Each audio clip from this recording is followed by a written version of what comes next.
اور ہماری بدنصیبی ہے کہ جس کتاب جیسی کوئی کتاب نہیں ہے اس کتاب کو ہم نے اتنا ہی نظر انداز کیا، نہ ہمیں پڑھنا آتی نہ اس کی کوئی سمجھ ہے، سمجھ آ جائے تو ہم دیکھیے باری تعالیٰ نے کتنی بڑی بڑی حقیقتیں بیان کی۔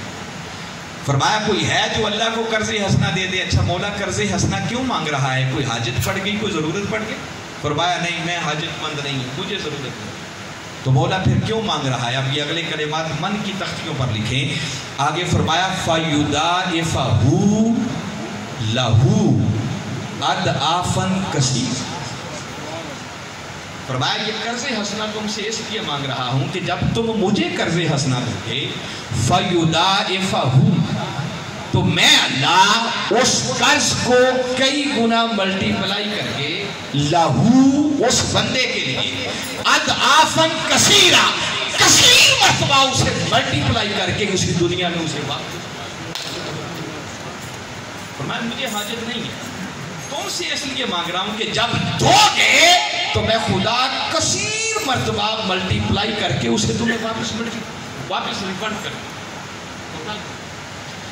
اب دلچسپ بات جو بتانا چاہ رہا ہوں، ایسے تو شاید کہ اس بات کی حلاوت کو ہم نہ سمجھ سکیں، قرآن نے ایک بڑا خاص لفظ استعمال کیا، اس لفظ کو آج سمجھانا چاہ رہا ہوں۔ فرمایا فَيُضَاعِفَهُ لَهُ أَضْعَافًا كَثِيرًا۔ یہ جو لفظ ہے نا اضعاف، یہ ایک ایسا لفظ ہے کہ جس سے آپ واقف ہیں مگر آپ نے کبھی دھیان نہیں کیا۔ آپ کو دلچسپ بات بتا رہا ہوں، جب ہم پرائمری کلاسوں میں پڑھتے تھے، یہ بڑی عمر کے سارے لوگ میری بات سے اتفاق کریں گے، آپ تو پتہ نہیں جدید اس دور کی کتابوں میں اب وہ انگلش میں آ گئی ہیں تو ٹرمینالوجی ڈیفرنٹ ہو گئی ہوگی، مگر مجھے معلوم ہے جب ہم تیسری چوتھی جماعت میں پڑھتے تھے تو میتھمیٹکس ریاضی کی کتاب کے اندر ایک سوال ہوتا تھا ذو اضاف کا، یہ یاد آ رہا ہے؟ ایسے ہی کہتے تھے نا، اس وقت بتاتا کوئی نہیں تھا کہ یہ ہے کیا بتا، اور کہتے بھی ایسے تھے ذو اضاف۔ یہ ایکچولی 3 لفظوں کا مجموعہ ہے، ذو، اضعاف اور عقل،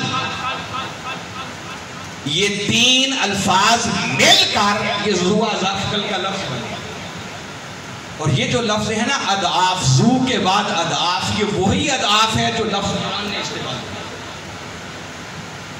اب آپ کی دلچسپی کے لیے میں بتا رہا ہوں تاکہ یہ لفظ بھی سمجھ آئے اور آپ کی دلچسپی بھی کہیں۔ ذو اضاف کل ہم کیسے نکالتے تھے؟ اس وقت معنی تو ہمیں نہیں پتا تھا کہ اس کو کیوں کہتے ہیں ذو اضاف، مگر ذو اضاف کل اگر آپ کو بتاؤں تو وہ میتھڈ آپ کے ذہن میں آ جائے گا، تھوڑی سی بھی آپ اپنی میموری کو پیچھے لے جائیں، ذرا اس یادداشت کو گھمائیں تو میں آسان ایک مثال دیتا ہوں کہ مثلا 2 نمبر آپ کے پاس آ جائیں، 2 اور 3، اور کوئی ان کا کہے کہ ذو اضاف کل نکالو تو کتنا آئے گا؟ جی دیکھتے ہیں منڈی والوں کو حساب کتنا آتا ہے؟ 6۔ جی آپ کافی سارے لوگوں نے ہاتھ کھڑا کر کے بھی مجھے بتا دیا۔ 2 اور 3 کا ذو اضاف کل کتنا آتا ہے؟ 6۔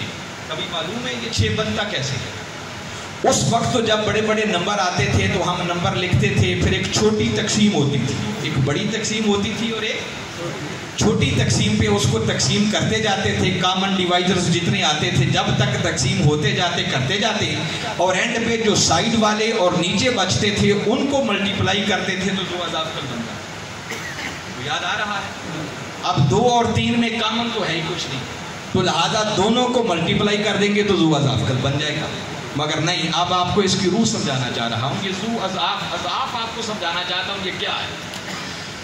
پہلے آپ 2 کے اضاف لکھیں، جب اضاف لکھتے ہیں نا تو آپ اضاف کا معنی ساتھ سمجھانا چاہ رہا ہوں۔ 2 کے اضاف، 2 کے ملٹیپلز وہ بنتے ہیں 2، 4، 6، 8، 10، 12، 14 ایسے بنتے ہیں۔ غضنفر سائی صاحب میرے خیال تھک گئے ہیں، ان کو نیند بھی آ رہی ہے، مجھے محسوس ہو رہا ہے۔ اب آگے خدا بہتر جانتا ہے کے حالات، مگر اب جاگنا تو پڑے گا، اور سائی صاحب کو میں بالخصوص سمجھانا چاہ رہا۔ اب غور کیجیے، آپ 2 کے اضاف میں آپ کو بتا رہا ہوں، انگلش میں اسے ملٹیپلز کہتے ہیں، تو 2 کے اضاف کیا بنتے ہیں؟ کیا بنیں گے؟ 2، 4، 6، 8، 10 اور آگے 100 چلتے چلے جائیں۔ اسی طرح اگر 3 کے اضاف بنائیں تو وہ کیا بنے گا؟ 3، 6، 9، 12, 15, 16 یہ بھی چلتے چلے جائیں. آپ ایک لسٹ بنا لی 2 کے اضعاف، پھر دوسری نیچے بن گئی 3 کے اضعاف. یہ دونوں نمبرز کی اضعاف آ گئے. اس کے بعد آپ دیکھیں ذرا ان میں کامن اضعاف کون کون سے آتے ہیں مشترک، جو 2 والی لائن میں بھی آئے 3 والی لائن میں بھی آئے. اس میں 6 آئے گا، 6 کے بعد 12 آئے گا، 12 کے بعد 18، پھر اسی طرح لا متناہی اعداد ان میں کامن چلتے چلے جائیں. سیف اللہ صاحب 6، 12، 18، 24، 30 یہ سارے آ جائیں گے. اب یہ جو سارے مشترک اضعاف آپ نکالے 6، 12، 18، آپ بتا سکتے ہیں ان میں سب سے چھوٹا کون سا ہے؟ یہ سب سے چھوٹا ہے نا. اب اس کو ذو اضعاف کل اس لیے کہتے ہیں کہ ذو کا معنی ہے مشترک، اضعاف کا معنی ہے ملٹیپلز جو آپ نے دیکھ لیے، اور اقل یہ قلیل سے نکلا ہے جس کا معنی ہے سب سے چھوٹا. یعنی 2 اور 3 کے اضعاف میں سے جو مشترک اضعاف ہیں ان میں سے جو سب سے چھوٹا ہے اس کو کہیں گے ذو اضعاف اقل. بات پلے پڑی؟ سمجھ آئی بات؟ یہ پہلے کبھی آپ کو سمجھ نہیں تھی یہ ذو اضعاف کل بلا کیا. اب انگلش میں آ گئی یا بڑی کلاسوں میں آ جائیں تو اس کو کہتے ہیں LCM، لیسٹ کامن ملٹیپل. چونکہ میں میتھمیٹکس کا بھی طالب علم ہوں تو آپ کو انگلش ٹرمینالوجی بھی بتا رہا. اب بات ہو رہی تھی اضعاف کی، اور اضعاف آپ نے سمجھ لیا کہ جیسے 3 کے اضعاف بنائے تو 3، 6، 9، 12 کیسے بنتے ہیں؟ 3 کو 1 سے ملٹیپلائی کیا تو 3، پھر اس کو 2 سے ملٹیپلائی کیا 6، 3 سے ملٹیپلائی کیا 9. گویا ملٹیپلائی کرتے چلے جائیں تو وہ اضعاف بنتے چلے جائیں. اب غور کریں، باری تعالیٰ نے قرآن میں بات کیا، فرمایا کوئی ہے جو اللہ کو قرض حسنہ دے دے؟ مولا کیوں؟ فرمایا اس لیے کہ جو مجھے قرض حسنہ دے گا فَيُضَاعِفَهُ لَهُ أَضْعَافًا كَثِيرًا. اب اس نے کثیر کا لفظ استعمال کیا. وہ کہتا ہے مجھے قرض حسنہ دو، میرے ساتھ تجارت کرو، میرے ساتھ سودا کرو، میرے ساتھ بزنس کرو. اگر میرے ساتھ بزنس کرو گے تو میں خدا وعدہ کرتا ہوں کہ تمہیں کثیر مرتبہ ملٹیپلائی کر کے واپس. مولا 1 بار کرے گا، 2 بار کرے گا، 3 بار کرے گا. اس نے عدد بتائی، کیا کہتا ہے؟ اضعافاً کثیرا.